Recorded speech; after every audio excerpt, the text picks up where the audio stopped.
Mình điệp xua nèទាំងអស់គ្នាថ្ងៃនេះដែរខ្ញុំនឹងបង្ហាញអ្នកទាំងអស់គ្នាទាក់ទងទៅនឹងមេរៀនមួយនៅក្នុងកម្មវិធី Adobe Illustrator ហើយមេរៀនហ្នឹងខ្ញុំនឹងនិយាយទាក់ទងទៅនឹងការ copy ការងារ object នៅក្នុងកម្មវិធីហ្នឹងប៉ុន្តែវាជារបៀប copy មួយដែលវាជួយដល់គេ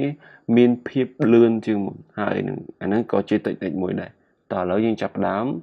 ខ្ញុំឧទាហរណ៍ដំបូងទាក់ទងទៅនឹងបន្ទាត់មួយអញ្ចឹងពេលដែលយើងគូធម្មតាវានឹងចែកអញ្ចឹងយើងចុច shift វានឹងត្រង់អញ្ចឹងដូចឃើញអ្នកអាចតេស្តមើលអញ្ចឹងទៅ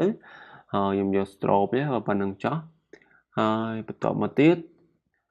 ពេលដែលយើងតាមធម្មតាទៅដល់ការ copy ជាមួយនឹង Windows យើងប្រើ Ctrl C ឬ Ctrl V ដើម្បី paste វាវិញហើយពេលជាមួយនឹងពួក Apple យើង Command C copy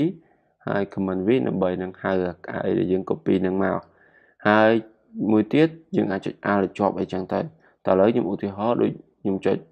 Command V Command C ហើយ Command V ហើយឧបមាថាខ្ញុំចង់តម្រៀបរូបនឹងចូលគ្នាអញ្ចឹងណាអញ្ចឹងអ្នកទាំងអស់គ្នានឹងឃើញថាវានឹងយូរមែនណាពេលដែលយើងធ្វើអាហ្នឹងវាយូរ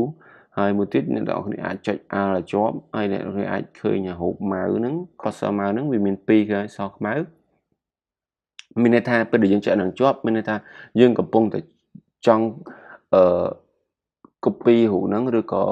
បំលែងរូបហ្នឹងជា2ហើយអញ្ចឹងយើងចុច click វាជាប់មួយទៀតមកហើយយើងអូសវាចេញគឺវានឹងបានការងារនឹងមួយទៀតអញ្ចឹងនឹងគ្នាអាចចុច Alt ជាប់អញ្ចឹងរហូតអីចឹងទៅប៉ុន្តែវាមាន technique មួយ repeat វានឹងហៅពេលដែលធ្វើការងារហ្នឹងហើយអ្នកចង់ repeat វាមកសារថ្មីប៉ុន្តែតាមអ្វីអ្នកចង់បានដូចឧទាហរណ៍តោះឧទាហរណ៍ថាខ្ញុំចង់copy វាអញ្ចឹងឲ្យវាទៅត្រង់រហូតទៅមុខរហូតអញ្ចឹងហើយនឹងកម្រិតប៉ុណ្ណឹងអញ្ចឹងណាម្ដងទៀតខ្ញុំចុចកម្រិតប៉ុណ្ណឹងអញ្ចឹងអ្នកទាំងអស់គ្នាចុច Cmd D នៅក្នុង Apple ឬក៏ Ctrl D ក្នុង Windows តើឥឡូវខ្ញុំចាប់ផ្ដើមខ្ញុំ copy មកខ្ញុំអារួចហើយអញ្ចឹងខ្ញុំ Cmd D អូខេអញ្ចឹងវានឹងទៅមុខរហូតវានឹង repeat ដដែលទៅមុខរហូតអូខេតើឥឡូវម្ដងទៀតអញ្ចឹងខ្ញុំលុបវា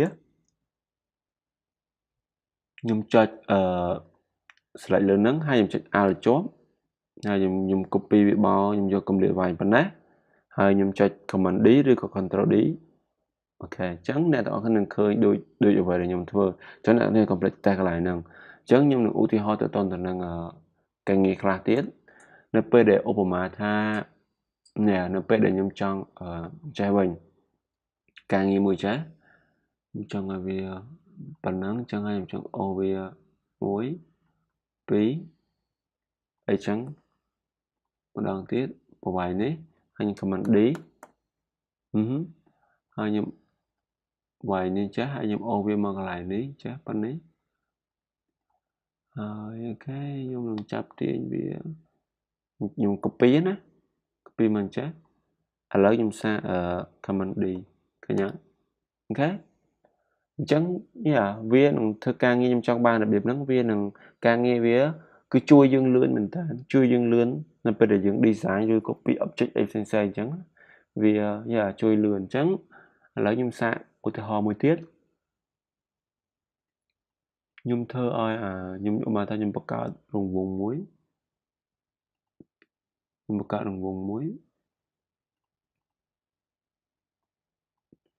ឲ្យ stroke ប៉ុណ្ណេះចុះអញ្ចឹង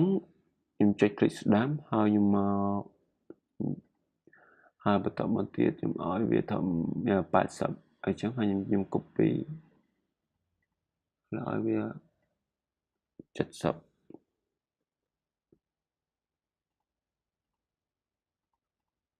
ឲ្យវា70ហើយខ្ញុំ copy អញ្ចឹងអានឹងវានៅក្នុងអញ្ចឹងខ្ញុំ Command D ឬក៏ Ctrl D មកវាបញ្ចូលចូលក្នុងចា៎អូខេទៅរហូតដល់ទូចមែនតើយើងដោយសារតានេះវា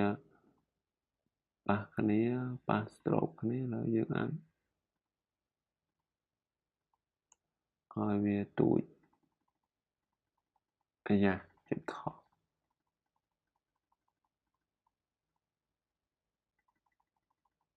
អូខេ អីចឹងទៅ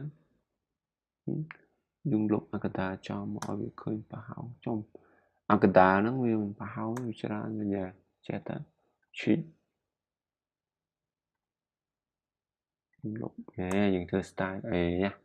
អញ្ចឹងមានន័យថាអាហ្នឹងវាគឺវាហៅការងារអ្នកនរគ្នាធ្វើវា repeat មកវិញដដែល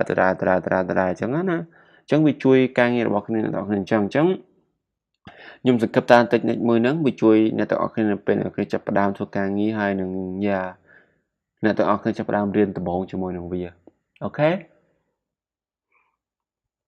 អរគុណចំពោះការតាមដានវីដេអូរបស់ខ្ញុំហើយកុំភ្លេចជួយ Subscribe វីដេអូChannel របស់ខ្ញុំផងហើយកុំភ្លេចជួយ Like ផងណាហើយខ្ញុំនឹងមានមេរៀនខ្ញុំខំរកមេរៀនថ្មីតិចនិចថ្មីទៀតអូខេបាយបាយ